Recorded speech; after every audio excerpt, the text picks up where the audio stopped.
جب تمہارا قادر، جب تمہارا قادر مطلق خدا ہو جائے گا۔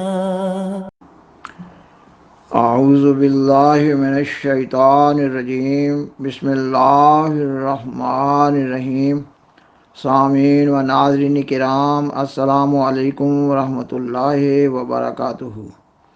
آج کا پروگرام رمضان المبارک میں توبہ و استغفار کی تحریک کرنے کے بارے میں ہے۔ رمضان المبارک میں اللہ تعالیٰ کی طرف سے ایسا روحانی ماحول پیدا کیا جاتا ہے کہ اللہ تعالیٰ کی رحمت سے مایوس گناہ گار بھی اگر اللہ تعالیٰ کے حضور توبہ اور استغفار کرے تو وہ بھی اللہ تعالیٰ کے نیک بندوں میں شامل ہو سکتا ہے۔ سامعین و ناظرین کرام، پروگرام کو آگے بڑھانے سے قبل درخواست ہے کہ اگر آپ کو یہ پروگرام پسند آئے تو اسے لائک کریں، اپنے دوستوں اور فیملی ممبر سے شیئر کریں اور حضرہ کرم اس چینل کو سبسکرائب کریں۔ جزاکم اللہ تعالی احسن جزا۔ سامعین و ناظرین کرام، رمضان المبارک انتشار روحانیت کا مہینہ ہے۔ اللہ تعالیٰ کی طرف سے روحانی ماحول پیدا کیا جاتا ہے۔ دنیا بھر میں پھیلے ہوئے اربوں مسلمان اللہ تعالیٰ کی رحمت کے امیدوار بن کر اللہ تعالیٰ کے حضور عبادت کر رہے ہوتے ہیں۔ اللہ تعالیٰ کے حضور خشوع و خضوع کے ساتھ دعائیں کر رہے ہوتے ہیں۔ دنیا کے مختلف ممالک میں مختلف اوقات ہوتے ہیں۔ کہیں سحری کا وقت ہے، کہیں افطاری کا وقت ہے، کہیں تراویح ہو رہی ہیں، کہیں نماز تہجد پڑھی جا رہی ہے، کہیں نماز فجر پڑھی جا رہی ہے، اور کہیں فجر کے بعد اجتماعی رنگ میں درس قرآن مجید ہو رہا ہے۔ کہیں دن کے مختلف حصوں میں انفرادی رنگ میں تلاوت قرآن مجید کی جا رہی ہوتی ہے۔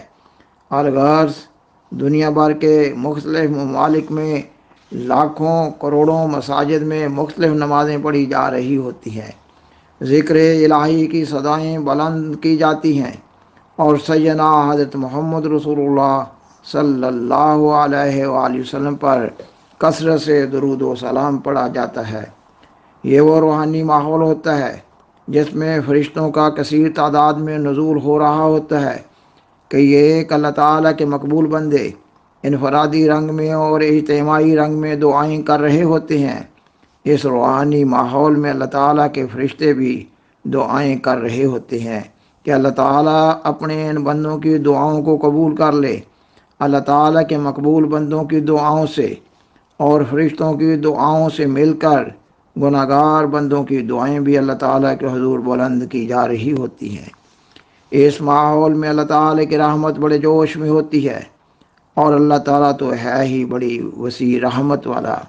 اللہ تعالیٰ قرآن مجید کی سورۃ زمر کی آیت 54 میں فرماتا ہے، قل یا عبادی الذین اسرفوا علی انفسہم لا تقنطوا من رحمت اللہ ان اللہ یغفر الذنوب جميعا انہ هو الغفور الرحیم۔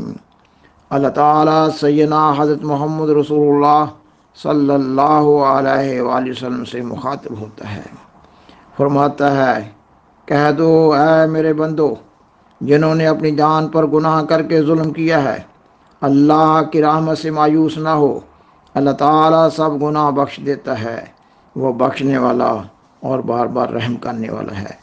سامعین و ناظرین کرام، اس آیت میں اللہ تعالیٰ سیدنا حضرت محمد رسول اللہ صلی اللہ علیہ وآلہ وسلم سے فرماتا ہے کہ میری طرف سے یہ اعلان کر دو کہ اے میرے بندو جنہوں نے بہت گناہ کیے ہیں، یعنی کوئی گناہ نہیں جو انہوں نے چھوڑا ہو، لا تقنطوا من رحمت اللہ، اللہ کی رحمت سے مایوس نہ ہو، ان اللہ یغفر الذنوب جميعا، یقیناً اللہ تعالیٰ چھوٹے سے چھوٹے گناہ سے لے کر بڑے سے بڑے گناہ تک کو معاف کر دیتا ہے۔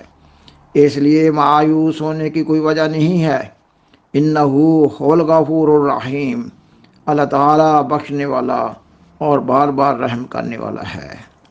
اور پھر سورۃ زمر کی اگلی آیت 55 میں اللہ تعالیٰ فرماتا ہے، وَأَنِیبُوا إِلَىٰ رَبِّکُمْ، گناہوں کو معاف کروانے کی شرط یہ ہے کہ اپنے رب کی طرف جھکو، وَأَسْلِمُوا لَهُ، اور اس کے پورے فرمانبردار بن جاؤ، مِن قبل ان یاتیکم العذاب، پہلے سے کہ تم پر عذاب آ جائے، ثم لا تنصرون، اور پھر کوئی بھی تمہاری مدد نہ کر سکے۔ سامعین و ناظرین کرام، حدیث کی کتاب بخاری و مسلم میں روایت ہے، حضرت حمزہ انس بن مالک انصاری رضی اللہ تعالیٰ عنہ نبی صلی اللہ علیہ وآلہ وسلم کے خادم بیان کرتے ہیں کہ حضرت صلی اللہ علیہ وسلم نے فرمایا، اللہ تعالیٰ اپنے بندے کی توبہ پر اس شخص سے بھی زیادہ خوش ہوتا ہے جس کی سواری کسی بیابان میں گم ہوگی ہو اور پھر بہت تلاش کے بعد اسے ملی ہو۔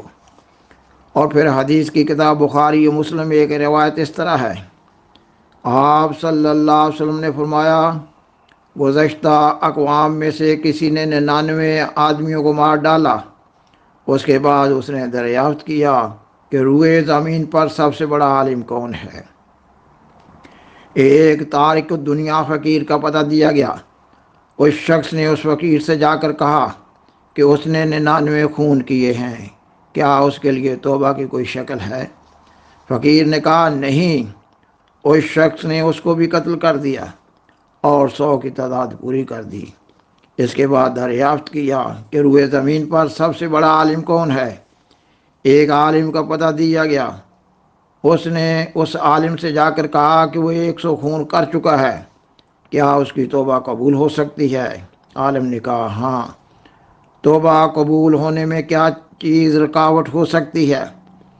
تم فلاں جگہ جاؤ، وہاں کچھ لوگ عبادت کرتے ہیں، تم بھی ان کے ساتھ مل کر خدا کی عبادت کرنا اور اپنے ملک کو واپس نہ جانا کہ وہ بری سرزمین ہے۔ وہ شخص چل پڑا، جب آدھی مسافت پر پہنچا تو اسے موت آ گئی۔ اب رحمت اور عذاب کے فرشتوں میں جھگڑا ہوا۔ رحمت کے فرشتوں نے کہا یہ سچے دل سے توبہ کر کے اللہ کی طرف توجہ کر کے آیا تھا، اور عذاب کے فرشتے بولے کہ اس نے نیکی تو کبھی کی ہی نہیں۔ اس جھگڑے کا فیصلہ کرنے کے لیے ایک اور فرشتہ آیا، سب فرشتوں نے اس کو ثالث مان لیا۔ اس فرشتے نے کہا دونوں طرف کی زمین ناپ لو۔ جب زمین کو ناپا گیا تو وہ جگہ قریب نکلی جہاں جانے کا اس نے ارادہ کیا تھا۔ اس پر رحمت کے فرشتوں نے اس کو اپنے قبضہ میں لے لیا۔ ایک دوسری روایت میں اس طرح ہے کہ جب وہ گرا تو اپنے سینے کے بل سرک کر پہلی زمین سے دور اور دوسری زمین سے قریب ہو گیا تھا۔ سامعین و ناظرین کرام، اہل اللہ نے لکھا ہے کہ ہر گناہ سے توبہ کرنا ضروری ہے۔ اگر گناہ کا تعلق اللہ تعالیٰ اور بندے کے درمیان ہو اور کسی آدمی کا حق اس کے ساتھ وابستہ نہ ہو تو پھر اس کی 3 شرطیں ہیں۔ ایک یہ کہ گناہ سے باز آ جائے، دوسری یہ کہ اپنے کیے ہوئے گناہ پر نادم ہو، تیسری اس بات کا پختہ ارادہ کرے کہ پھر کبھی اس قسم کے گناہ میں مبتلا نہ ہوگا۔ اگر ان تینوں شرطوں میں سے ایک بھی شرط نہ پائی جائے تو پھر توبہ صحیح نہ ہوگی۔ سامعین و ناظرین کرام، سیدنا حضرت مسیح موعود علیہ السلام اپنی کتاب چشمہ معرفت میں تحریر کرتے ہیں، ظاہر ہے کہ انسان اپنی فطرت میں نہایت کمزور ہے اور خدا تعالیٰ کے سادہ احکام کا اس پر بوجھ ڈالا گیا ہے۔ پس اس کی فطرت میں یہ داخل ہے کہ وہ اپنی کمزوری کی وجہ سے بعض احکام کے ادا کرنے سے قاصر رہ سکتا ہے، اور کبھی نفس امارہ کی بعض خواہشیں اس پر غالب آ جاتی ہیں۔ بس وہ اپنی کمزور فطرت کی روح سے حق رکھتا ہے کہ کسی لغزش کے وقت اگر وہ توبہ اور استغفار کرے تو خدا کی رحمت اس کو ہلاک کرنے سے بچا لے۔ سیدنا حضرت مسیح موعود علیہ السلام توبہ کی تحریک کرتے ہوئے لیکچر لاہور میں تحریر کرتے ہیں، پس اٹھو اور توبہ کرو اور اپنے مالک کو نیک کاموں سے راضی کرو، اور یاد رکھو کہ اعتقادی غلطیوں کی سزا تو مرنے کے بعد ہے۔ ہندو یا عیسائی یا مسلمان ہونے کا فیصلہ تو قیامت کے دن ہوگا، لیکن جو شخص ظلم اور تعدی اور فسق و فجور میں حد سے بڑھتا ہے اس کو اسی جگہ سزا دی جاتی ہے۔ تب وہ خدا کی سزا سے کس طرح بھاگ نہیں سکتا۔ سو اپنے خدا کو جلدی راضی کر لو، اور قبل اس کے کہ وہ دن آوے جو خوفناک ہے۔ تم خدا سے صلح کر لو، وہ نہایت درجہ کریم ہے۔ ایک دم کے گداز کرنے والی توبہ سے 70 برس کے گناہ بخش سکتا ہے۔ اور یہ مت کہو کہ توبہ منظور نہیں ہوتی۔ یاد رکھو کہ تم اپنے اعمال سے کبھی بچ نہیں سکتے، ہمیشہ فضل بچاتا ہے نہ اعمال۔ اے خدا کریم و رحیم، ہم سب پر فضل کر کہ ہم تیرے بندے اور تیرے آستانہ پر گرے ہیں۔ آمین، اللہم آمین۔ سامعین و ناظرین کرام، حدیث میں ہے کہ وہ شخص بہت بدقسمت ہے جس نے اپنی زندگی میں رمضان پایا اور توبہ اور استغفار کر کے اللہ تعالیٰ سے اپنے گناہ نہ بخشوا سکا۔ اس لیے رمضان المبارک کا ایک ایک لمحہ دعاؤں اور توبہ اور استغفار میں گزارنے کی ضرورت ہے۔ وآخر دعوانا ان الحمد للہ رب العالمین۔